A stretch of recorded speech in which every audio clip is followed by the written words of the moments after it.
Imaginen por un instante que el bastión más íntimo de nuestra conciencia, el que nos enorgullece, esa sensación certera de que nosotros, desde nuestro yo consciente, somos los que elegimos, deliberamos y somos también quienes finalmente decidimos nuestros actos.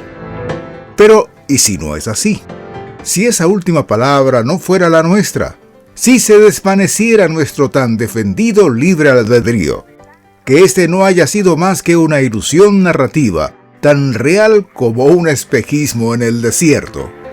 A mí esto me parece muy interesante, que ese creer de que somos nosotros quienes decidimos no sea más que una mera ilusión que nos permitió cimentar nuestro orgullo y sentir algo de poder en nuestra vida.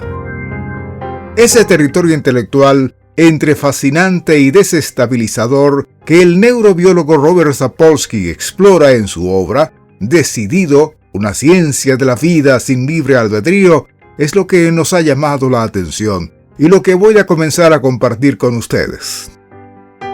Al autor de este estudio no le llegó la inspiración esta mañana para desarrollar su idea, sino que pasó décadas sumergido en muchos análisis para plantear finalmente una de las provocaciones más profundas a nuestro sentido común, que el libre albedrío, tal como lo hemos concebido, es algo que sencillamente no existe. Para construir su argumento, Sapolsky solicita que observemos nuestra conducta, no con el juicio rápido del sentido común, sino con una lente más amplia y comprensiva de la causalidad. Y lo hace desmontando la idea capa por capa, la idea de que nuestro yo tome la decisión final de alguna manera. Comencemos por la capa más inmediata, la más tangible, la biología de nuestro cerebro justo en el instante mismo de la acción. La neurociencia ha verificado que nuestro cerebro toma decisiones antes de que nosotros nos demos cuenta, antes de que tengamos siquiera la noción de haberlo hecho. Los patrones eléctricos y químicos que culminan en un movimiento, una palabra o un pensamiento se activan fracciones de segundos antes de que sintamos ser los dueños de ellos.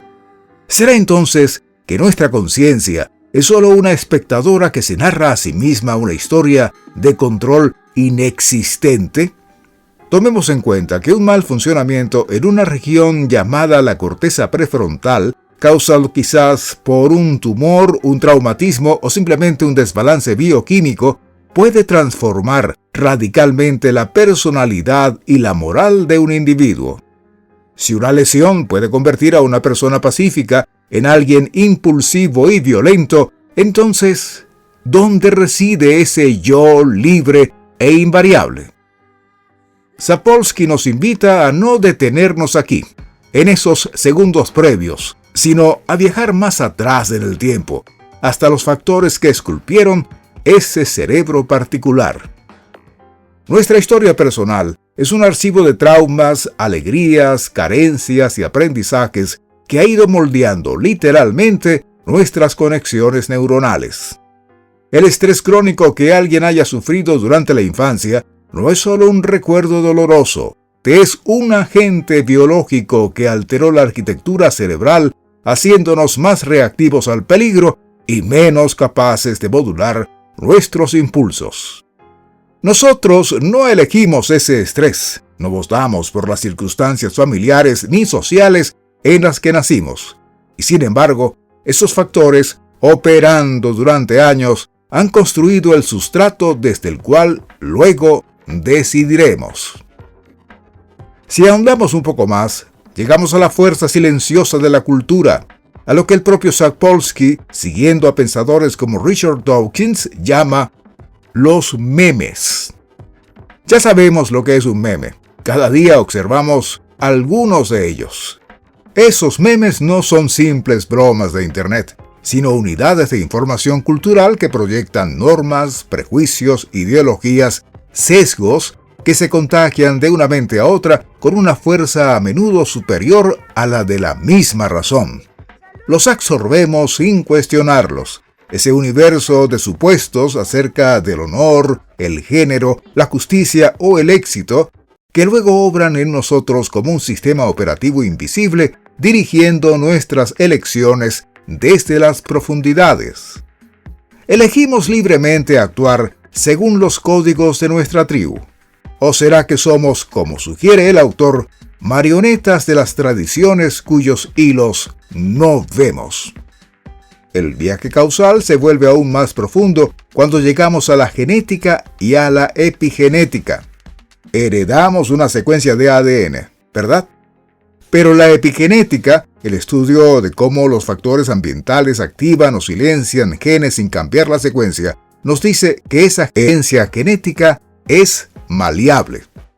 La nutrición, el estrés o las toxinas que afectaron a nuestros padres e incluso a nuestros abuelos dejaron marcas que influyen en nuestra propensión a la ansiedad, a la resiliencia o a la impulsividad.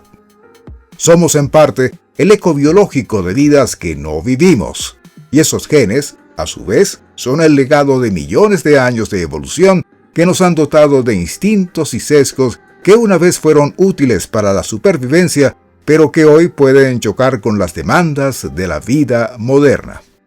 Al final de este viaje por las capas de la causalidad cerebral, histórica, cultural y genética, la conclusión de Sapolsky es inexorable.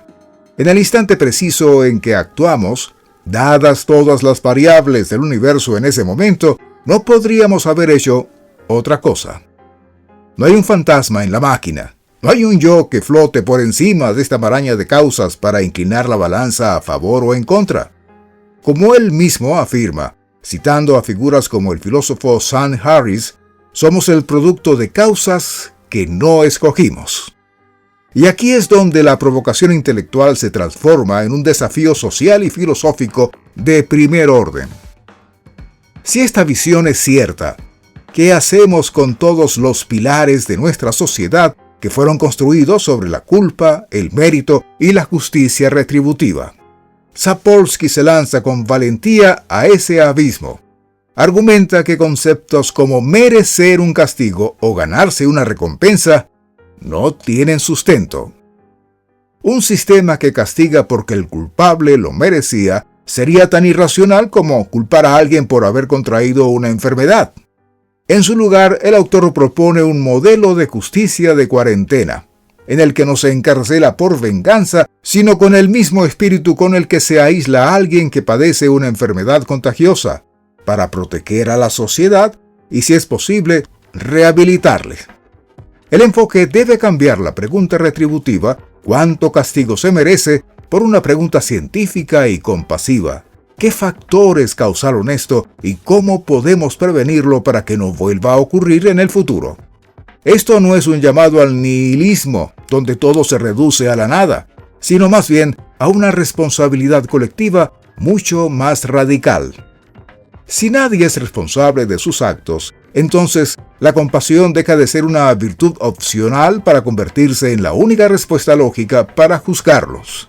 Así, nuestra obligación ética se desplaza del castigo al individuo hacia la ingeniería de una sociedad que minimice los factores que causan sufrimiento y conductas dañinas, como la pobreza, la desigualdad, el trauma infantil o el acceso desigual a la salud mental.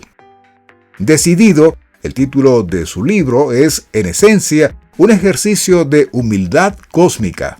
Allí nos pide que soltemos el mito del yo autónomo y omnipotente, y que nos reconozcamos como parte de un flujo causal dotado de una complejidad y belleza abrumadoras. Al despojarnos de la ilusión del libre albedrío, Sapolsky no nos reduce, sino que nos conecta de una manera más profunda y responsable con el tejido mismo de la vida. Nos invita a dejar de señalar culpables y a empezar juntos a entender y sanar las causas, porque en un mundo sin culpables, todos somos al mismo tiempo productos del pasado y potenciales arquitectos de un futuro más compasivo. El desafío final que nos lanza no es qué decidimos, sino qué entendemos. Y a partir de ese entendimiento, ¿qué tipo de mundo nos atreveremos a construir?